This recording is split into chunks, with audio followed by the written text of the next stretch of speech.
Welcome to Spoken Love Podcast, where words don't just tell stories, they breathe them. Here we strip love and life down to the bone, unfolding our truths in rhythm and rhyme. Through dialogue that's part poetry, part confession, and all real. So lean in, let the silence between the verses speak, and join me for a conversation wrapped in poetry. This is Spoken Love Podcast. We are kicking off season 2, y'all. And we're doing something very different this time, something much deeper. This season is all about storytelling and poetry, where love isn't just described, it's felt. I'll be reciting chapters from a short story I wrote, pieces of my own journey stitched into fictional hearts. It's love, life, and becoming, all woven together. You'll hear the sweetness, the longing, the mistakes, the lessons, the things we rarely say out loud.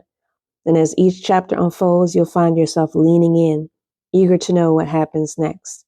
Because this isn't just a story. It's a reflection of how we love, how we lose, and how we learn to choose ourselves again. Riveting, tender, honest. Welcome to season 2. This season's novel is called When Heaven Waited, written and narrated by yours truly. This novel follows main character Bri Carter, a driven Black woman who transforms from poetic teenager to powerhouse CEO, and Chase Miller, a brilliant IT visionary who learns that success means little without someone to share it with.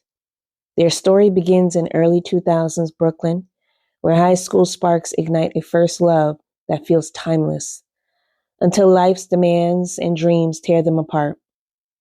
Years later, after heartbreak, motherhood, and rebirth through faith, Bri's path crosses Chase's again by divine intervention. What unfolds isn't a recycled romance, it's redemption. Through distance, doubt, and destiny, they rediscover that love rooted in purpose doesn't compete with calling, it completes it. Guided by faith, they navigate co-parenting conflicts, healing from failed love and the hard work of building something holy. By the time vows are exchanged under a golden California sunset, Bri and Chase have become more than lovers. They're living proof that delay is not denial, and that when heaven waits, is because the blessing isn't late, it's aligning. Chapter 1, where it all began. New York, 2001, Brooklyn. The halls of Jefferson High buzzed like a hornet's nest on the first warm Friday in spring. Lockers slammed in percussion, sneakers squeaked like hi-hat taps, and teenage laughter rose and fell like samples in a DJ's mix. Posters for the upcoming spring talent show slapped against the walls, corners peeling in the humidity. Bri Carter moved through the chaos like silk through static, braids freshly done, lip gloss popping, her Lisa Frank folder hugged tight to her chest, straight A honor roll poetry club, and the most quietly confident girl you'd ever meet. She wasn't the loudest, but when she spoke, folks tuned in. She stopped at her locker, humming the new Destiny's Child track, and swapped out her books. A voice came from behind her shoulder. "Excuse me, I think you dropped this." Bri turned, eyebrows arched. A composition notebook was held out to her, worn edges, stickers peeling, and her name written on the cover in bubble letters. Chase Miller. New kid launched into her orbit like a star that forgot its coordinates. Tall, taller than most juniors, skin like warm brown honey, and a quiet confidence that didn't compete, just existed. He had a clean shape up and glasses he wore he didn't need. "That's mine," Bri said, taking it slowly. "Where'd you find it?" Back row of English, looked like poetry, his mouth tucked into a half smile. Didn't want to read it, but the way your name swirled kind of made it hypnotic. Bri smirked, smooth, without trying. "You always pick up girls' notebooks and call their handwriting hypnotic?" He shrugged. "Only when their handwriting looks like it's got rhythm." They held eye contact, that curious teenage magic, neither saying it, but both feeling it. Before Bri could reply, the bell screamed overhead. "You're gonna be late," her friend Tasha called. "See you around, notebook." Chase grinned and slid out into the crowd. Notebook. Cute. Lunchtime. The courtyard buzzed with cliques, basketball jocks, drill team, future moguls, dreamers, and the ones who floated in between. Bree sat with Tasha nibbling on spicy chips, notebook open, pen tapping.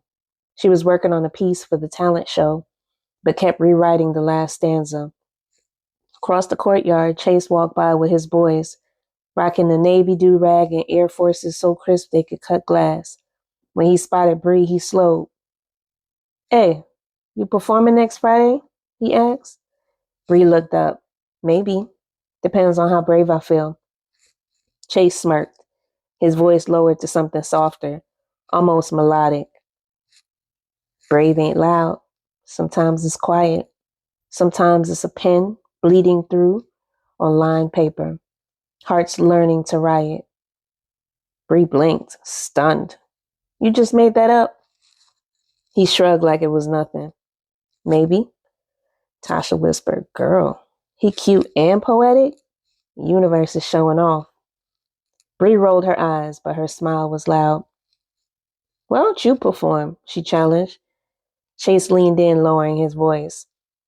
"Because some poems ain't meant for crowds. Some poems live between two souls and say more in silence than a mic ever could." He looked at her like she was the poem he meant. Her cheeks warmed. Butterflies danced. Merengue. After school. Talent showcase auditions. Word spread fast. Bree had signed up. On the makeshift stage in the auditorium, she stepped to the mic. Palms damp, heart thumping. Chase sat in the front row, chin rested on folded hands. She inhaled, spoke her truth. "In a city that never sleeps, I dream awake, searching alleys and echoing subways for pieces of me I ain't met yet. They tell you love is soft, but it's the concrete you fall on, bleeding hope, still getting up, still believing." The last line trembled but didn't break. Silence. Then applause erupted like fireworks in July. Bree stepped off the stage, breathless. Chase met her by the exit, eyes bright. "You ever think your words might change somebody's life?" She swallowed. "No, I just write how I feel." Chase tapped his chest once. "Well, they changed mine." Their fingers brushed, electric and shy. The walk home. The sky glowed cotton candy pink over brownstones. Bri and Chase walked slowly, dragging time on purpose. "So what about you?" Bri asked. "What's your dream?" He glanced up, thinking, "I want to build something that matters. Technology, real estate, something my kids can inherit and know their dad never gave up." Bri smiled. "That's deep for 16. He nudged her. "Maybe I'm old inside." "What about love?" she asked.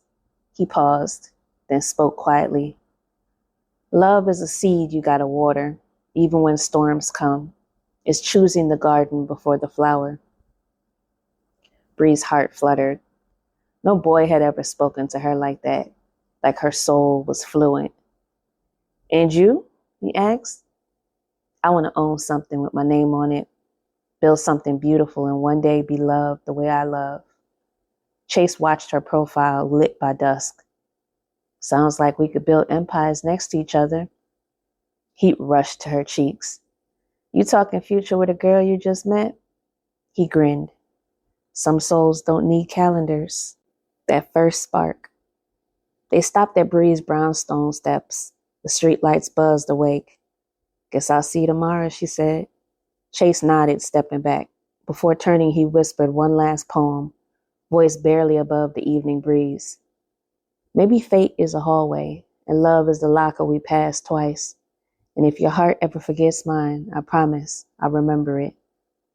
Bri whispered back, "Just don't get lost in the noise." They parted at the curb, walking away, turning back once, twice, 3 times. Young love didn't roar, it bloomed quietly.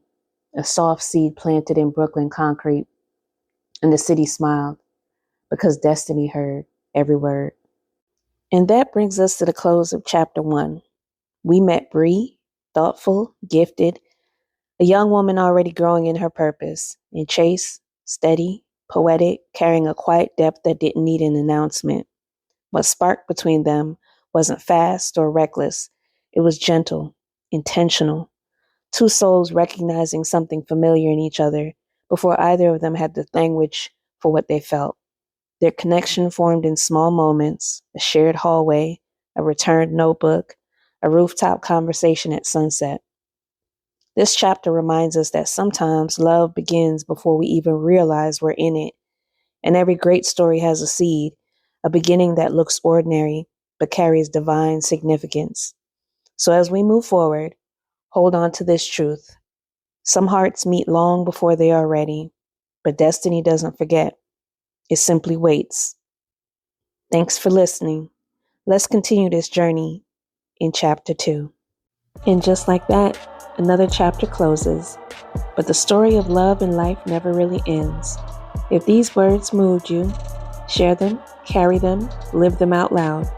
Follow Spoken Love Podcast wherever you listen, and meet me here again where the dialogue stays candid and the poetry stays alive.